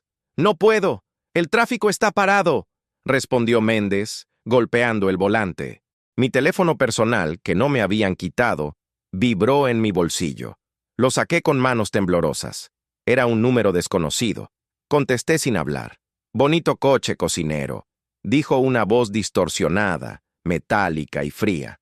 «Pero ni todos los policías de Nuevo León te van a salvar si tu mujer abre la boca en el juicio. Tienes 24 horas para que ella se retracte y diga que todo fue un error. Si no, bueno, el fuego de tu cocina no será nada comparado con lo que te espera». La llamada se cortó. Miré a Ramírez, pálido. «¿Saben dónde estamos? Nos están siguiendo». Ramírez maldijo y cargó su arma. «Cambio de planes. No vamos a la casa de seguridad. Está quemada. Méndez, da la vuelta. Vamos al único lugar donde no se atreverán a entrar». «¿A dónde?», preguntó Méndez, derrapando al dar una vuelta en U prohibida, haciendo sonar los claxones de los otros conductores. «Al cuartel militar», dijo Ramírez. «Ernesto, agárrate fuerte. Esta noche va a ser larga». Mientras el coche aceleraba, rompiendo los límites de velocidad, me di cuenta de una verdad aterradora. Mariela no solo había destruido mi matrimonio, había desatado una guerra, y yo, un simple cocinero, estaba en la línea de fuego. El chirrido de las llantas contra el asfalto al frenar en seco frente a la pluma de acceso del campo militar de la 7ª zona fue un sonido que se me quedó grabado en el alma. Afuera, la noche de Monterrey era un manto caliente y peligroso, donde ojos invisibles nos vigilaban desde motocicletas y esquinas oscuras. Adentro, tras los muros de hormigón y las alambradas de púas, se respiraba una disciplina de hierro. Ver a los soldados con sus uniformes de camuflaje y fusiles de asalto GEC-3 apuntando momentáneamente hacia nuestro vehículo civil fue aterrador, pero cuando el oficial Ramírez sacó su placa por la ventanilla y gritó un código de emergencia, los cañones bajaron. La barrera se levantó. Entramos al único lugar donde el consorcio no podía tocarme, o al menos eso era lo que yo rezaba. Si alguna vez te has sentido seguro solo por estar rodeado de armas, entenderás la extraña paz que sentí esa noche. Pero la seguridad es una ilusión cuando el enemigo tiene las llaves de tu propia casa. Nos llevaron a un barracón administrativo, una estructura gris y espartana. Me sentaron en una sala de juntas que olía a cera para pisos y café quemado. El aire acondicionado zumbaba con fuerza, pero yo no dejaba de sudar. Méndez caminaba de un lado a otro como un león enjaulado, mientras Ramírez hablaba por teléfono en la esquina, con la voz baja y tensa. No, general, la situación es crítica. Tenemos una filtración. Sí, alguien avisó que lo movíamos. Nos interceptaron en el trayecto. Entendido. Ramírez colgó y se volvió hacia nosotros. Su rostro estaba demacrado, las ojeras marcadas bajo sus ojos. Se sentó frente a mí y puso su arma sobre la mesa. Ernesto, estás seguro aquí por esta noche. Los militares no juegan. Nadie entra y nadie sale sin autorización directa del comandante de zona. ¿Cómo supieron qué coche llevábamos? Pregunté, mi voz temblorosa, pero ganando fuerza por la indignación. Dijiste que era un coche discreto, que nadie sabía. Méndez se detuvo y miró a Ramírez. Hubo un silencio pesado, cargado de sospechas. Solo 3 personas sabían de la ruta y del vehículo, dijo Méndez lentamente. Tú, yo y el coordinador de operaciones en la central. Ramírez asintió, apretando los dientes. El coordinador Garza. ¿Garza? Méndez soltó una risa incrédula. ¿El mismo que acaba de comprarse una casa en Valle Alto? Siempre dijo que fue una herencia de su abuela. Las herencias no llegan en efectivo y en bolsas de deporte, murmuró Ramírez. Tenemos una rata en la agencia, Méndez, y es una rata gorda. Garza le vendió la ubicación de Ernesto a Salazar. Por eso el motociclista nos encontró tan rápido. Sentí una oleada de náuseas. No solo tenía a mi esposa y a un grupo criminal en mi contra, ahora resultaba que la misma policía que debía protegerme estaba podrida desde adentro. Entonces, ¿qué hacemos? Pregunté. Si no puedo confiar en la policía y mi esposa me vendió, estoy muerto, ¿no? Ramírez se levantó, sus ojos brillando con una determinación renovada. No, Ernesto, no estás muerto. De hecho, esto nos da una ventaja. Garza no sabe que sabemos. Salazar cree que estás escondido, temblando de miedo, esperando a que pasen las 24 horas para que Mariela se retracte. Creen que tienen el control. Se acercó a un pizarrón blanco que había en la pared y tomó un marcador. Vamos a usar su arrogancia en su contra. Salazar quiere que Mariela se retracte mañana. Quiere que ella diga que todo fue un malentendido, que Rivas es inocente y que tú eres el loco. Si ella hace eso, Rivas sale libre por falta de pruebas contundentes en el momento, y tú te quedas solo y vulnerable. ¿Y qué propones? Preguntó Méndez. Vamos a darles lo que quieren, o al menos, lo que creen que quieren. Ramírez dibujó un círculo en el pizarrón. Mañana es la supuesta audiencia preliminar de Rivas. Mariela tiene que declarar. Vamos a hacer que Garza crea que hemos convencido a Mariela de callarse. Vamos a hacerle creer que nos rendimos. ¿Estás loco? Interrumpí. Si ella se retracta, Rivas sale y yo me hundo. Escúchame, Ernesto. Ramírez me miró fijamente. No vamos a dejar que se retracte de verdad. Vamos a montar un teatro. Necesitamos sacar a Salazar de su cueva. Él no va a ir a la audiencia, pero enviará a alguien. Y si logramos vincular a Garza con Salazar, tenemos el caso completo. Corrupción, delincuencia organizada y tráfico de influencias. ¿Y yo qué pinto en esto? Pregunté. Tú eres el cebo, dijo Ramírez sin rodeos. Sé que suena duro, pero necesitamos que aparezcas mañana. Necesitamos que parezcas derrotado. Tienes que ir a la fiscalía. Si Salazar ve que estás ahí, expuesto, se confiará. Intentarán contactarte o amenazarte de nuevo para asegurarse. Y ahí es donde los grabaremos. Méndez negó con la cabeza. Es muy arriesgado, Ramírez. Si el grupo decide que ya no le sirves vivo, un francotirador, un coche bomba, no lo harán antes de la declaración, aseguró Ramírez. Necesitan a Mariela tranquila. Si matan a Ernesto antes, Mariela entra en pánico y puede cantar todo por miedo. Lo necesitan vivo hasta que ella firme la retractación. En ese lapso de tiempo, entre tu llegada a la fiscalía y la declaración de Mariela, ahí es donde tenemos que atrapar a Garza pasando información. Me quedé mirando el pizarrón, las líneas rojas que trazaban un plan suicida. Yo, un cocinero que sabía de tiempos de cocción y de sazonar salsas, ahora tenía que actuar como un agente encubierto en mi propia vida. Pensé en Mariela, en su traición, pensé en las deudas, pensé en el miedo que había sentido en la patrulla, y luego pensé en la dignidad. Me habían quitado mi casa, mi dinero y mi paz. No iba a dejar que me quitaran también mi valentía. Lo haré, dije, sorprendiéndome a mí mismo. Pero con una condición. Ramírez arqueó una ceja. Dime, quiero hablar con Mariela antes de la audiencia. Mañana en la mañana. Necesito que ella sepa que no lo hago por ella. Necesito ver si es capaz de sostener la mirada cuando le diga que voy a jugarme la vida por limpiar el desastre que ella provocó. Hecho, dijo Ramírez. La traeremos aquí bajo custodia militar. Al amanecer. Esa noche dormí en un catre militar con una manta áspera que picaba la piel. No pegué el ojo. Cada sonido, cada paso de las botas de los guardias afuera me hacía saltar. Repasé mi vida en Monterrey. Las carnes asadas con los amigos que resultaron no serlo tanto. Las noches viendo televisión con Mariela, ajeno a sus planes oscuros. Todo parecía una vida anterior, borrosa y lejana. Al amanecer, el cielo de Nuevo León se pintó de colores violentos. Me dieron un café fuerte y unas galletas. Poco después llegó un convoy blindado. De uno de los vehículos bajaron a Mariela. Se veía terrible. Llevaba la misma ropa del día anterior, arrugada y sucia. Sus ojos estaban hinchados. No tenía maquillaje, ni joyas, ni la altivez que la caracterizaba. Parecía haber envejecido 10 años en 24 horas. Nos dejaron solos en la sala de juntas, con Méndez vigilando desde la puerta de cristal. Mariela no se atrevía a mirarme. ¿Estás contenta?, pregunté, mi voz resonando en la sala vacía. Ella sollozó, un sonido roto y lastimero. Tengo miedo, Ernesto. Me dijeron que si hablaba... Me dijeron que le harían cosas horribles a mi familia en Saltillo.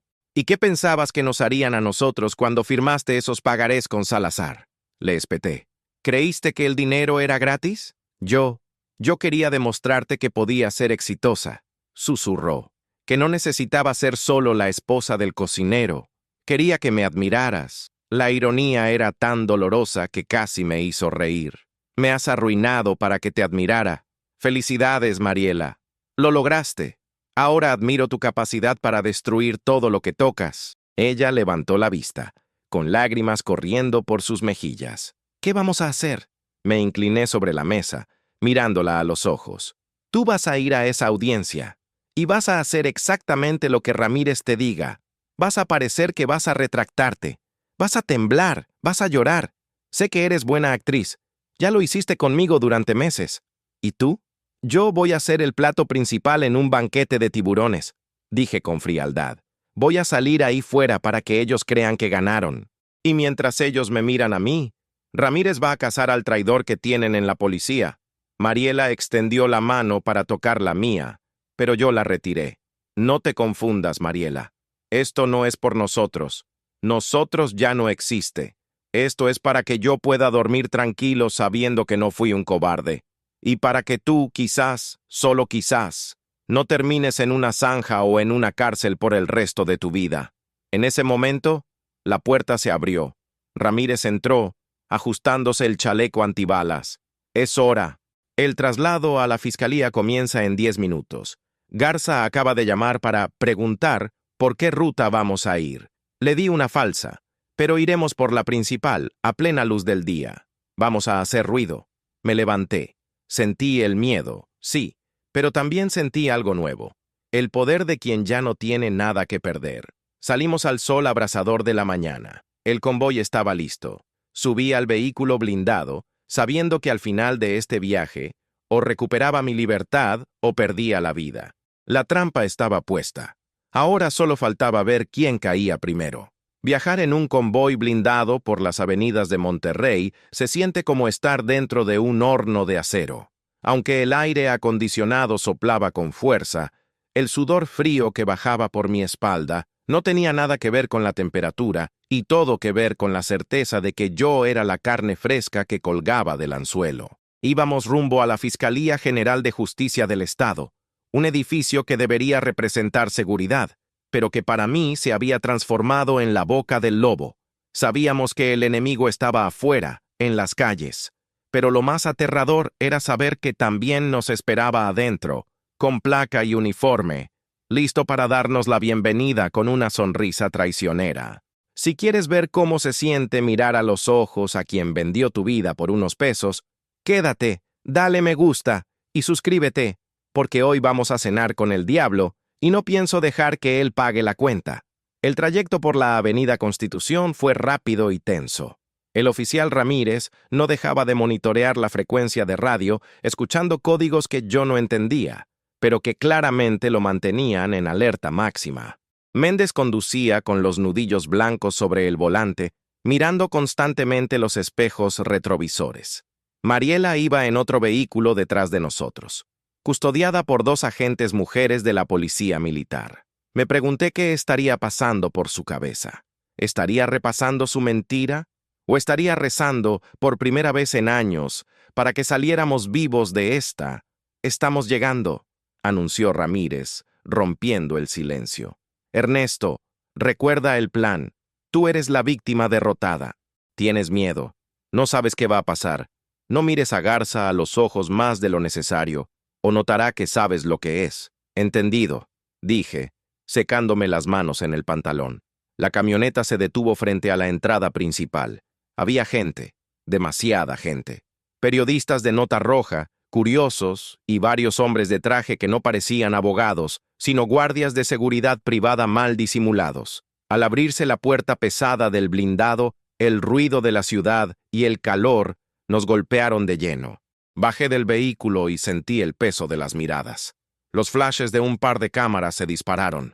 «¿Ese es el marido?», escuché que alguien murmuraba. Caminé con la cabeza baja, flanqueado por Ramírez y Méndez.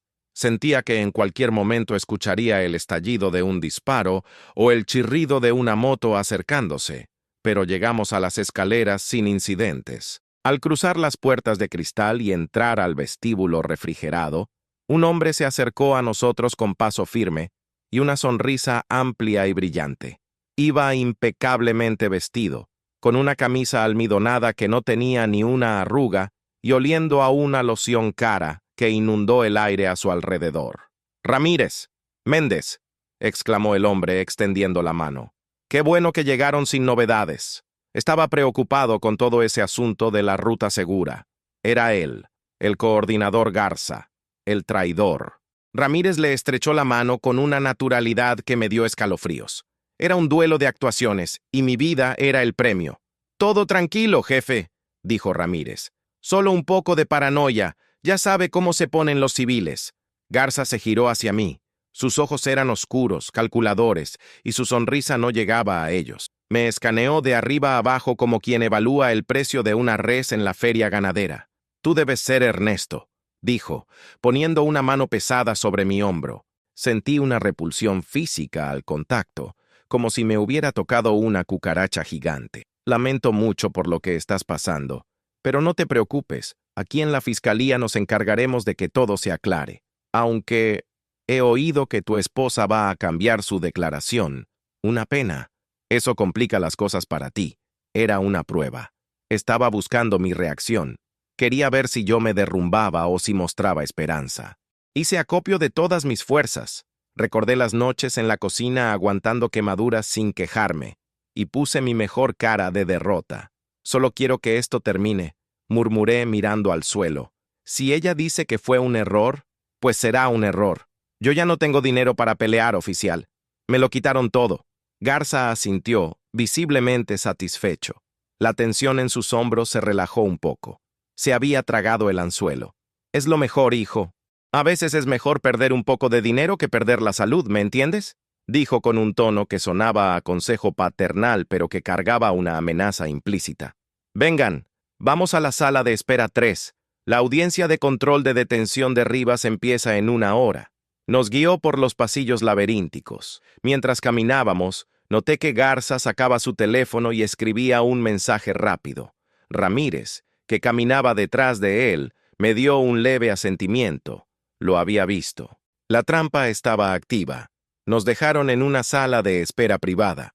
Mariela fue llevada a otra habitación contigua para preparación psicológica, según el protocolo, pero en realidad era para mantenerla aislada de Garza hasta el último segundo. Me senté en una silla de plástico duro. Méndez se quedó en la puerta. Ramírez sacó una tablet de su mochila y conectó unos auriculares. «¿Qué está pasando?», susurré. «Interceptamos la señal del celular de Garza hace 10 minutos, Cuando entramos al radio de nuestra propia red, dijo Ramírez en voz muy baja. Acaba de mandar un mensaje. El cocinero está manso. La mujer va a cantar la retractación. Preparen al abogado para sacarlo rápido. ¿A quién se lo mandó? A un número no registrado. Pero la ubicación del receptor, Ramírez sonrió levemente. Está aquí mismo, en el edificio. ¿Salazar está aquí? Pregunté, sintiendo que el corazón se me salía del pecho. No, Salazar es demasiado listo para venir, pero envió a su perro de ataque. En ese momento la puerta de la sala de espera se abrió. No era Garza.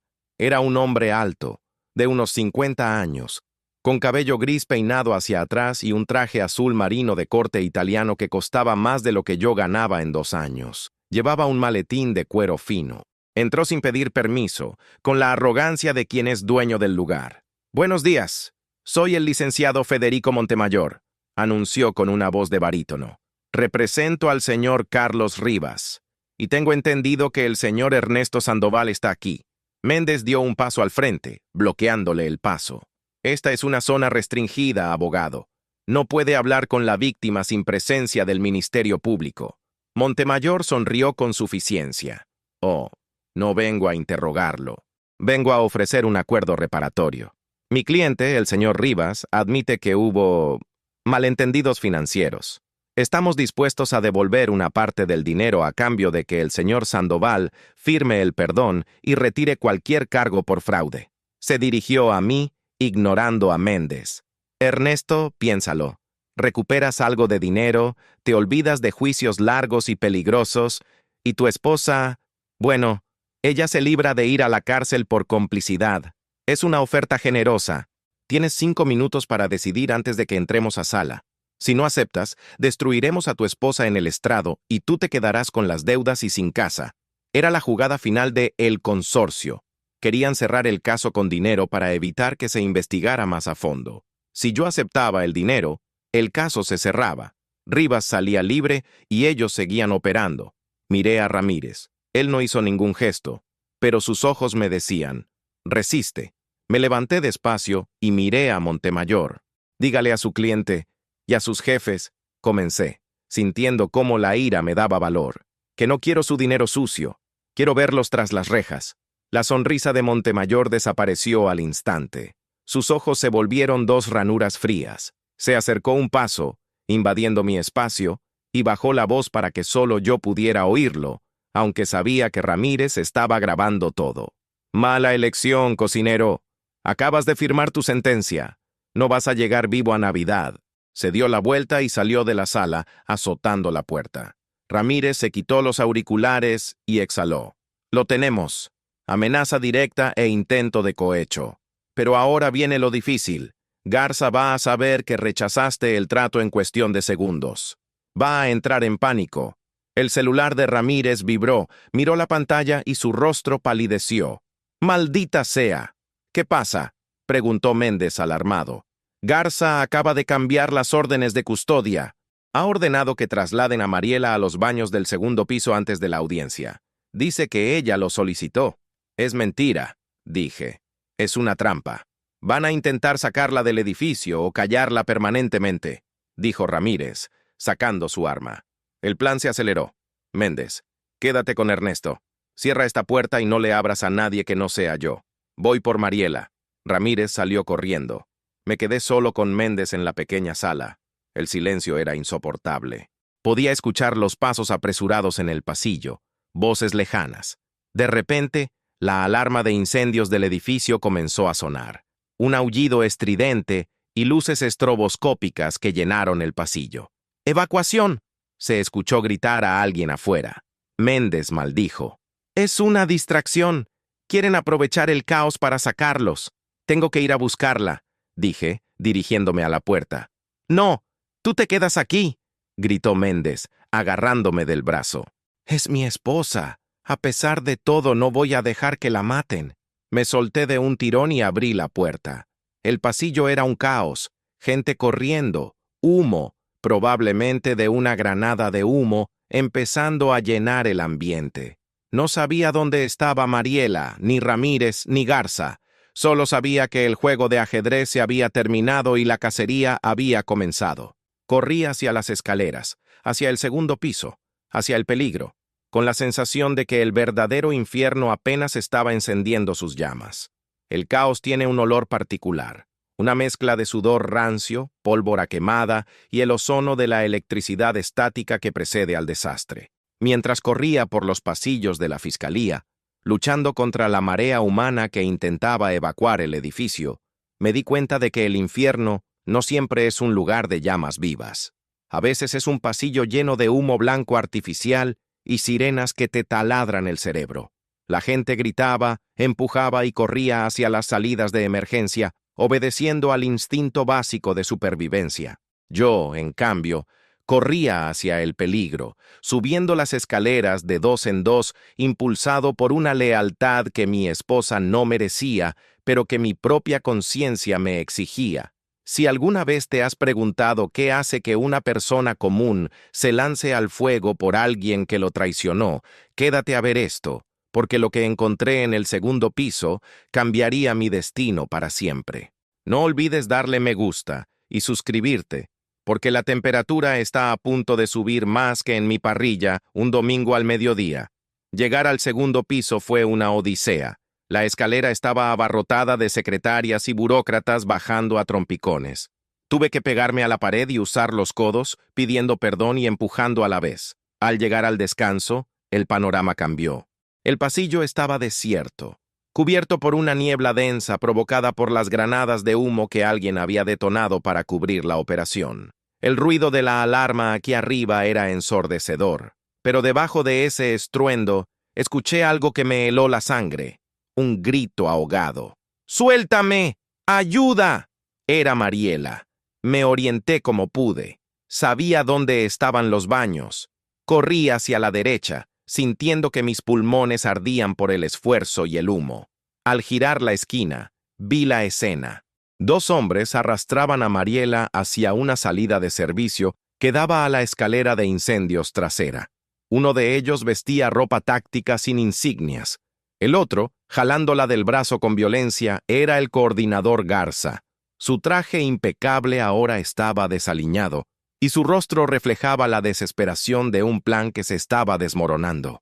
«¡Camina, maldita sea!», le gritaba Garza. «Si no te sacamos, Salazar nos mata a los dos». «¡No! ¡Ernesto!», gritó ella, pataleando inútilmente, perdiendo un zapato en el proceso. No pensé, no planeé, simplemente actué. Mis ojos se posaron en un extintor rojo colgado en la pared a mi derecha. Mis manos, acostumbradas a levantar ollas pesadas y costales de carbón, lo descolgaron con un movimiento fluido. Pesaba, pero la adrenalina lo hacía sentir ligero como una pluma. «¡Garza!», rugí, con una voz que no reconocí como mía. El coordinador se giró, sorprendido de ver al cocinero Manso allí arriba. Sus ojos se abrieron con incredulidad. Soltó a Mariela por un segundo para llevar su mano a la funda de su pistola en la cintura. «¡Vete de aquí, idiota!», gritó Garza, desenfundando el arma. Pero fue lento, o quizás yo fui demasiado rápido. No le di tiempo de apuntar. Lancé el extintor con todas mis fuerzas, no como quien lanza una pelota, sino como quien empuja un peso muerto. El cilindro de metal voló los 3 metros que nos separaban, girando en el aire. Garza intentó esquivarlo, pero el extintor le golpeó en el hombro derecho y en el costado, con un ruido sordo y crujiente de huesos rompiéndose. El impacto lo derribó, enviando su pistola lejos por el suelo encerado. El otro hombre, el de ropa táctica, soltó a Mariela y se abalanzó sobre mí. Sacó una navaja. Vi el brillo del acero entre el humo. Yo estaba desarmado, jadeando, y él era un profesional. Me lanzó un tajo al estómago que esquivé por milímetros, sintiendo cómo la hoja rasgaba mi camisa, pero, por suerte, no mi piel. Retrocedí, tropezando con mis propios pies. Él sonrió, una mueca cruel bajo un pasamontañas a medio poner. Se preparó para el golpe final. «¡Ernesto, cuidado!», gritó Mariela desde el suelo. El hombre se lanzó. Cerré los ojos y levanté los brazos para protegerme, esperando el dolor. ¡Bam! El disparo sonó como un cañonazo en el pasillo cerrado. Abrí los ojos. El hombre de la navaja se detuvo en seco, con una expresión de sorpresa, y cayó de rodillas antes de desplomarse boca abajo. Detrás de él, entre la niebla, emergió la figura del oficial Ramírez, con su arma humeante en la mano y el rostro bañado en sudor. «Te dije que no te separaras, Ernesto», dijo Ramírez, respirando con dificultad. «Casi me matas del susto». Garza, gimiendo de dolor en el suelo, intentaba arrastrarse hacia su pistola perdida. Ramírez caminó hacia él con calma, pateó el arma lejos y le puso la bota en el pecho, presionando sobre las costillas rotas. «Quieto, Garza. Se acabó. Tú no entiendes», balbuceó Garza, escupiendo sangre. «El consorcio, ellos tienen gente afuera. No van a salir vivos». Ramírez se agachó y le puso las esposas con fuerza, sin ninguna delicadeza. «Eso ya lo veremos. Méndez está asegurando el vestíbulo con los federales que acaban de llegar. Tu carrera se terminó y vas a pasar el resto de tu vida en una celda, si es que Salazar no te manda matar adentro primero». Me acerqué a Mariela. Estaba temblando incontrolablemente, abrazada a sus rodillas. Me agaché frente a ella. Por un momento no supe qué hacer. El instinto de esposo quería abrazarla, pero la memoria de la traición me frenaba. Finalmente, le tendí la mano. «Levántate», dije con voz firme pero suave. «Tenemos que irnos». Ella miró mi mano, luego mi cara, y rompió a llorar. No eran los sollozos histéricos de antes. Era un llanto silencioso, profundo, de pura vergüenza. Tomó mi mano y la ayudé a ponerse de pie. Se apoyó en mí porque le faltaba un zapato y sus piernas no le respondían. «Gracias», susurró. «No tenías por qué. No lo hice por ti». Le corté, aunque sabía que en el fondo una parte sí lo era. Lo hice porque no soy un asesino y no iba a dejar que te mataran frente a mí. Ahora, límpiate la cara. Tienes que declarar, y más te vale que digas la verdad». Ramírez se levantó arrastrando a Garza. «Ernesto, Mariela, escuchen bien. Garza tiene razón en una cosa. La salida principal es una trampa. Si sus hombres fallaron aquí adentro, los de afuera estarán esperando para interceptar el traslado. No podemos salir por donde entramos». «¿Entonces qué hacemos?», pregunté, sintiendo que la adrenalina bajaba y el dolor en mis músculos empezaba a aparecer. «Vamos al techo», dijo Ramírez mirando hacia arriba. «He pedido un helicóptero de la Guardia Nacional. Es la única forma de sacar al testigo estrella y a la traidora sin que nos acribillen en la Avenida Constitución». Subimos un piso más por las escaleras de emergencia. Garza iba quejándose a cada paso, pero Ramírez no le daba tregua. Al llegar a la azotea, el calor del mediodía nos golpeó con fuerza. El sol de Monterrey era cegador. Abajo, en la calle, se veían las luces de las patrullas y, más allá, varios vehículos negros estacionados en doble fila que no parecían ser de la policía. «Ahí están», señaló Ramírez. «Los buitres esperando la carroña». A lo lejos, escuchamos el sonido rítmico de unas aspas cortando el aire. Un helicóptero blanco con insignias grises se acercaba desde el lado del Cerro de la Silla. «¿Alguna vez has volado en helicóptero, Ernesto?», preguntó Ramírez, intentando aligerar la tensión. «Solo vuelo en la cocina cuando hay casa llena», respondí, mirando el aparato acercarse. El helicóptero descendió, levantando una nube de polvo y grava. La puerta lateral se abrió y un soldado nos hizo señas para que corriéramos. Empujamos a Garza primero. Luego subió Mariela.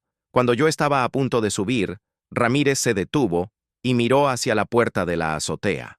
«Méndez». «No subió», dijo Ramírez, tocándose el auricular. «Méndez no responde». Miré a Ramírez. Vi la duda en sus ojos. No podía dejar a su compañero. «Ve», le grité sobre el ruido del motor. «Yo los cuido. Ve por él». Ramírez me miró, sorprendido por mi orden. «¡Súbete! ¡Es una orden!», gritó el piloto. «No me voy sin mi compañero», gritó Ramírez. Me lanzó las llaves de las esposas de Garza. «Entrégalo a la base. Diles que tengo pruebas en mi teléfono». Y sin más, Ramírez corrió de vuelta hacia la puerta de la azotea, desapareciendo en la oscuridad del edificio. El soldado me jaló hacia adentro y el helicóptero se elevó bruscamente. Vi a Ramírez entrar al edificio, solo, contra quién sabe cuántos enemigos. Me senté frente a Garza, quien me miraba con odio, y junto a Mariela, que miraba por la ventana la ciudad que se hacía pequeña. Estábamos a salvo en el aire, pero mi corazón se había quedado abajo, con los dos oficiales que arriesgaron todo por un cocinero y su esposa traidora. «Esto no ha terminado, cocinero», gritó Garza sobre el ruido del motor, sonriendo con los dientes manchados de sangre. «Salazar tiene tentáculos largos. Un helicóptero no te va a salvar para siempre». Lo miré y por primera vez sentí una calma absoluta. «Cállate», le dije, y apreté las esposas en sus muñecas hasta que hizo una mueca de dolor. «Ahora el que tiene la sartén por el mango soy yo». Mientras volábamos hacia un destino desconocido, sabía que la batalla legal apenas comenzaba, y que la guerra contra el consorcio estaba lejos de terminar. Pero yo ya no era el mismo hombre. El fuego me había forjado. El ruido de las aspas del helicóptero cortando el aire caliente de Monterrey hacía imposible cualquier conversación civilizada, pero el silencio que reinaba entre nosotros tres gritaba más fuerte que las turbinas. Abajo, la ciudad se extendía como una maqueta de concreto y cristal, ajena a la guerra que librábamos en las alturas. Veía el Cerro de la Silla, majestuoso e inamovible, y pensaba en lo frágil que era mi vida en comparación con esas montañas. A mi lado, Garza sangraba y sonreía con esa mueca de psicópata que sabe algo que tú ignoras. Mariela, al otro lado, miraba el vacío, con el maquillaje corrido y la dignidad hecha trizas. Estábamos volando hacia la seguridad, pero yo sentía que dejaba una parte de mi alma en ese edificio de la fiscalía, donde Ramírez había vuelto para enfrentar a la muerte por lealtad a un compañero. Si crees que el valor se mide en músculos o en armas, espera a ver cómo se mide en sacrificios. Dale, me gusta, y suscríbete, porque estamos llegando al punto de no retorno. Aterrizamos en una pista privada dentro del campo militar, lejos de las miradas curiosas y de los alcances inmediatos de El Consorcio. Un equipo de federales y médicos nos esperaba. En cuanto los patines del helicóptero tocaron el asfalto, todo fue un torbellino de actividad. A Garza se lo llevaron en una camilla, esposado de pies y manos, rodeado de 4 soldados armados hasta los dientes. Antes de que cerraran las puertas de la ambulancia militar, me buscó con la mirada y gritó: «Disfruta el aire acondicionado, cocinero, porque afuera se va a poner muy caliente». Lo ignoré. Mi prioridad era otra. «Necesito saber de los oficiales Ramírez y Méndez», le exigí al comandante que nos recibió, un hombre de rostro pétreo y uniforme impecable. «Estamos en comunicación, señor Sandoval. Mantenga la calma. Por ahora, usted y la señora deben pasar a la sala de seguridad para la declaración formal ante la Fiscalía General de la República. Aquí tienen jurisdicción federal. Nadie los tocará. Nos llevaron a un búnker subterráneo. Paredes grises, luz fluorescente, sin ventanas. Allí, el tiempo parecía detenerse. Nos separaron. A Mariela se la llevaron a una sala de interrogatorios con una abogada de oficio y 2 fiscales federales. Yo me quedé en una sala de espera, con una televisión encendida en un canal de noticias local sin volumen y una taza de café soluble que sabía a tierra. Pasaron 2 horas, 2 horas eternas. De repente, la puerta se abrió. Entró el comandante, pero esta vez su rostro no era tan duro. Traía un radio en la mano. «Señor Sandoval, tengo noticias». Me puse de pie de un salto, derramando un poco de café. «¿Están vivos?» El oficial Ramírez logró sacar al oficial Méndez del edificio por el sótano de evidencias. Tuvieron un enfrentamiento en el estacionamiento subterráneo. Méndez recibió un impacto de bala en la pierna y Ramírez tiene contusiones severas y quemaduras leves por el humo, pero ambos están estables en el hospital militar. Solté el aire que no sabía que estaba reteniendo. Se habían salvado. Esos hombres que hace 2 días eran extraños que venían a arrestarme habían arriesgado su vida por mí. Esa deuda moral pesaba más que cualquier hipoteca. «Gracias a Dios», murmuré. «Ramírez mandó un mensaje para usted», dijo el comandante. Dijo: «Dile al cocinero que no se le ocurra quemar la carne ahora que ya tenemos el fuego controlado». Sonreí. Incluso medio muerto, Ramírez mantenía su sentido del humor. Poco después, una fiscal federal entró a la sala. Era una mujer joven, de mirada afilada y profesional. «Señor Sandoval», Soy la licenciada Vargas. Su esposa, la señora Mariela, ha comenzado a hablar. ¿Lo contó todo? Todo. Y gracias a la captura de Garza y a los documentos que Ramírez recuperó de su teléfono antes de que se lo llevaran, tenemos el mapa completo. Garza era el enlace de El Consorcio dentro de la Fiscalía Estatal. Salazar, el cabecilla, operaba una red de lavado de dinero usando préstamos fraudulentos y empresas fantasma. Su esposa y Rivas eran solo peones en un juego de millones de dólares. ¿Qué va a pasar con ella?, pregunté, sintiendo una punzada de tristeza. Ha firmado un acuerdo de oportunidad. Testificará contra Salazar y Garza a cambio de una reducción de pena. No irá a una prisión de máxima seguridad, pero pasará un tiempo en la cárcel por fraude y falsedad de declaraciones, y tendrá que devolver lo que se robó, o al menos intentarlo. Sus bienes serán incautados. Sus bienes. Eso incluía mi casa, nuestra casa. Entiendo, dije. Puede verla unos minutos antes de que la traslademos al Centro de Detención Federal en la Ciudad de México. El traslado es esta noche. Por su seguridad, no puede quedarse en Nuevo León. Entré a la sala donde estaba Mariela. Estaba sentada frente a una mesa de metal con las manos sobre su regazo. Ya no lloraba. Parecía vacía, como una cáscara. Me senté frente a ella. «Ernesto», dijo sin levantar la vista. «Perdóname». La palabra flotó en el aire, pesada e inútil. «Te perdono, Mariela», dije, y lo decía en serio. «Te perdono porque odiarte me quita energía que necesito para reconstruir mi vida. Te perdono por tu avaricia y por tu traición. Pero el perdón no borra las consecuencias». Ella levantó la vista, esperanzada. Entonces, esto es el adiós», la corté. «Voy a firmar los papeles del divorcio en cuanto me los envíen. No te odio, pero ya no te conozco. La mujer de la que me enamoré murió el día que decidió que yo valía menos que un estatus social falso». Mariela asintió lentamente, las lágrimas volviendo a brotar. «Lo sé, solo cuídate de Salazar. Él no perdona». «Yo tampoco olvido», respondí, y me levanté para salir. Al salir al pasillo, sentí que me quitaba un traje de plomo. Era libre, arruinado, sin casa, sin trabajo, pero libre de la mentira. Volví a la sala de espera. La televisión seguía encendida. Alguien había subido el volumen. El cintillo de última hora parpadeaba en rojo en la parte inferior de la pantalla. La presentadora de noticias hablaba con urgencia. Un incendio de grandes proporciones se registra en este momento en una zona residencial del municipio de Monterrey. Bomberos y Protección Civil trabajan para sofocar las llamas que han consumido en su totalidad una vivienda. Según los primeros reportes, la casa se encontraba vacía al momento del siniestro. Se sospecha que el fuego fue provocado. La imagen cambió a una toma en vivo desde un dron. Reconocí la calle. Reconocí el árbol que yo mismo había podado la semana pasada.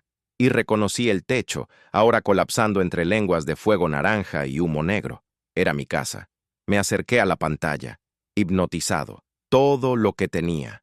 Mis muebles, mi ropa, las fotos de mis padres que traje de mi tierra, mis cuchillos de cocina profesionales, todo se estaba convirtiendo en cenizas en tiempo real.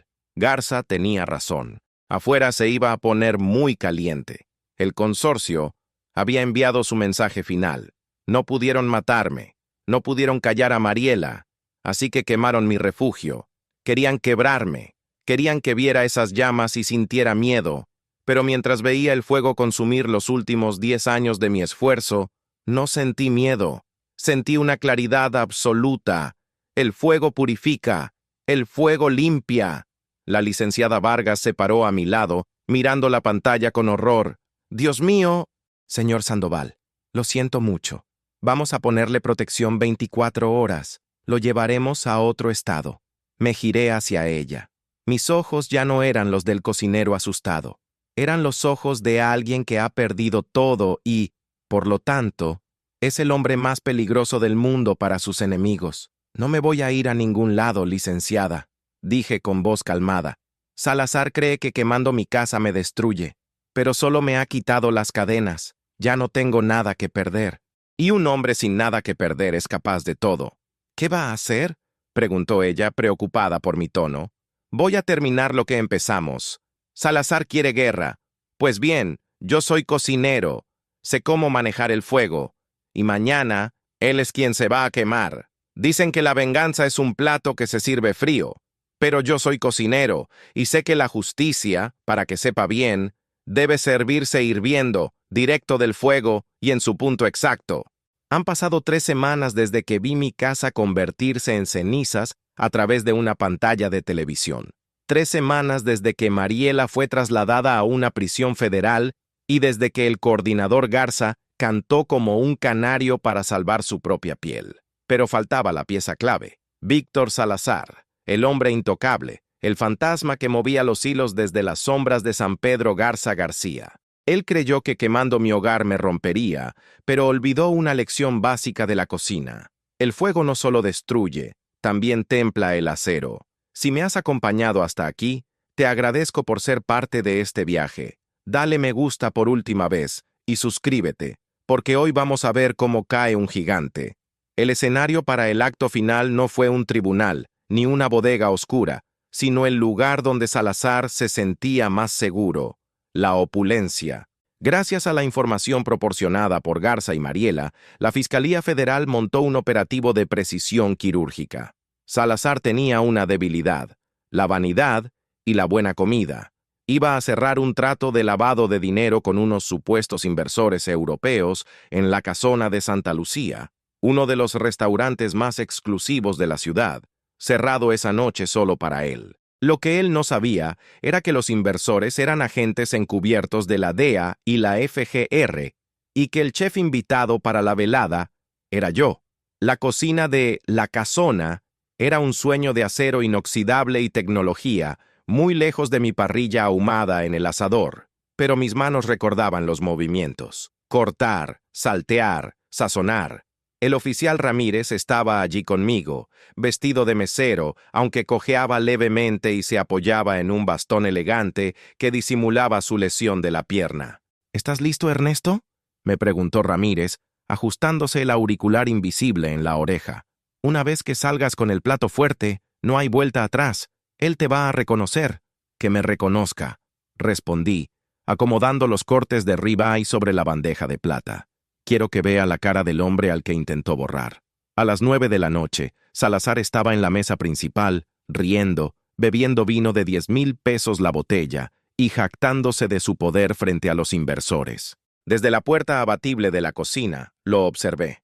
Era un hombre bajo, calvo, con una mirada de reptil. Se veía tan seguro, tan dueño del mundo. «Es hora», dijo Ramírez. Tomé la bandeja principal. Respiré hondo. No sentía miedo. Sentía una calma fría, absoluta. Empujé las puertas y entré al salón comedor. El sonido de mis pasos sobre la madera pulida fue lo único que rompió el murmullo de la conversación.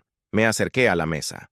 Los guardaespaldas de Salazar se tensaron, pero al ver que traía comida, se relajaron. Grave error. Coloqué la carne frente a Salazar con delicadeza. El aroma del romero y la mantequilla llenó el aire. Salazar, ocupado contando una anécdota sobre cómo limpiaba sus problemas, ni siquiera me miró al principio. «Excelente servicio», dijo cortando un pedazo de carne. «Dígame, chef, ¿cuál es el secreto de esta salsa? Tiene un toque ahumado». «El secreto es la paciencia, señor Salazar», dije con voz clara y firme, «y saber que todo lo que se quema al final deja un rastro». La mano de Salazar se detuvo a medio camino de su boca. Ese tono, esa voz. Levantó la vista lentamente. Sus ojos se encontraron con los míos. Tardó un segundo en procesarlo, pero cuando lo hizo, su expresión pasó de la arrogancia a la incredulidad total. «Tú», susurró, soltando el tenedor, que golpeó el plato con un tintineo agudo. «Tú eres el cocinero, el marido de la estúpida esa». «Soy Ernesto Sandoval», corregí, «y el hombre cuya casa mandó quemar. Espero que la carne esté a su gusto. La preparé pensando en lo mucho que le gusta jugar con fuego». Salazar soltó una carcajada nerviosa, mirando a sus inversores y luego a sus guardaespaldas. «¿Esto es una broma? ¿Dejaron entrar a este muerto de hambre a mi cena?», hizo un gesto a sus hombres. «Sáquenlo de aquí y denle una lección en el callejón». Los guardaespaldas dieron un paso al frente. Yo no lo haría si fuera ustedes, dijo uno de los inversores europeos, en un español perfecto y sin acento, mientras sacaba una placa dorada y la ponía sobre la mesa. Agente especial Torres, DEA, si se mueven mis francotiradores al otro lado de la calle no fallarán. El silencio que siguió fue sepulcral. Salazar se quedó congelado. Miró a su alrededor. Los meseros, Ramírez y otros agentes, sacaron sus armas al unísono. Los inversores lo apuntaban bajo la mesa. «Víctor Salazar», dijo Ramírez, acercándose con su bastón, disfrutando cada paso. «Queda usted detenido por lavado de dinero, delincuencia organizada, fraude y el incendio premeditado de la propiedad del señor Sandoval. Ah, y por hacerme correr con una pierna mala». Salazar se puso rojo de ira. Golpeó la mesa con el puño. «Esto es una trampa. No tienen nada. Mis abogados los destruirán. Soy un hombre de negocios respetable». «Sus negocios se acabaron, Salazar», intervine yo, mirándolo desde arriba. «Y sus abogados no podrán borrar las grabaciones de esta noche, ni la confesión de Garza, ni los testimonios de mi esposa. Usted construyó un castillo de naipes sobre la vida de gente trabajadora. Hoy, yo soplo y todo se cae». Salazar me miró con puro odio. «Te quemé la casa, cocinero. Te dejé en la calle. ¿Crees que has ganado? Sigues siendo un nadie». Sonreí. Una sonrisa genuina de quien ha entendido el verdadero valor de las cosas. «Usted quemó ladrillos y muebles, Salazar. Cosas viejas. Cosas que compró una vida de mentiras. Me hizo un favor. Me quitó el peso de encima. Ahora soy libre. ¿Y usted? Usted va a pasar el resto de su vida en una celda de 3x3, comiendo la peor comida del mundo. Y créame, como cocinero, eso es un castigo que entiendo muy bien». Ramírez le puso las esposas. El clic metálico fue la música más dulce que había escuchado en años. Sacaron a Salazar a empujones, gritando amenazas que ya nadie escuchaba. Cuando el salón quedó vacío, Ramírez se acercó a mí y me dio una palmada en la espalda. «Buen trabajo, Ernesto, tienes agallas». «Tuve buenos maestros», respondí estrechando su mano. 6 meses después. El sol de Monterrey brillaba con fuerza, pero bajo la sombra de los árboles del Parque Fundidora, la brisa era agradable. Había mucha gente, familias paseando, niños corriendo, parejas de la mano, y una fila larga, muy larga, frente a un pequeño food truck pintado de colores vivos.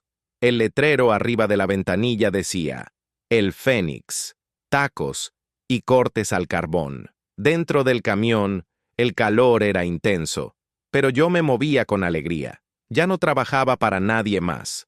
Este era mi negocio. Pequeño, sí, pero mío. Comprado con un préstamo honesto, avalado por mi regularización migratoria que Ramírez ayudó a agilizar como testigo protegido y colaborador de justicia. «Sale una orden de tacos de arrachera con salsa especial», grité, pasando el plato por la ventana. Del otro lado, el cliente recibió el plato con una sonrisa. Era el oficial Ramírez, vestido de civil, ya sin bastón. «Se ven bien, Ernesto. Saben mejor, oficial. La casa invita». Ramírez mordió un taco y asintió con aprobación. «Oye, supe que dictaron sentencia ayer. Salazar le dieron 40 años. A Garza 25. ¿Y a ella?», pregunté bajando un poco la voz. «Mariela, le dieron 5 años. Saldrá en 3 por buena conducta. Me pidió que te diera esto». Ramírez sacó un sobre pequeño y lo puso en el mostrador. Me quedé mirando el sobre un momento. Sabía lo que era. Probablemente una carta de arrepentimiento, o quizás solo palabras vacías. «Gracias», dije tomando el sobre. «Pero no lo voy a leer». Caminé hacia la parrilla y arrojé el sobre cerrado al carbón encendido. El papel se curvaron, se ennegreció y finalmente se convirtió en una pequeña llama brillante antes de desaparecer en cenizas. «El pasado es humo, Ramírez», dije, volviendo a la ventana. «Lo que importa es lo que estamos cocinando ahora». Ramírez sonrió y levantó su refresco en un brindis silencioso. «Salud por eso, Ernesto». Miré hacia el cerro de la Silla, imponente contra el cielo azul. Había llegado a este país buscando un sueño. Mi esposa quiso deportarme, quiso borrarme, pero en lugar de eso, me ayudó a encontrar mi verdadera identidad. No soy el marido de Mariela, ni el empleado sumiso, ni la víctima. Soy Ernesto, soy cocinero, soy un sobreviviente. Y esta tierra, con su calor, su gente y sus desafíos, ahora sí, es verdaderamente mi hogar. Y así termina la historia de Ernesto. Una prueba de que, a veces, perderlo todo es la única manera de encontrar lo que realmente importa. Si esta historia te ha emocionado, te ha hecho sentir rabia y luego esperanza, entonces mi trabajo aquí ha terminado. No olvides dejar tu me gusta, suscribirte al canal y compartir este video con alguien que necesite recordar que, incluso cuando la vida te quema, siempre puedes renacer de las cenizas. Nos vemos en la próxima historia.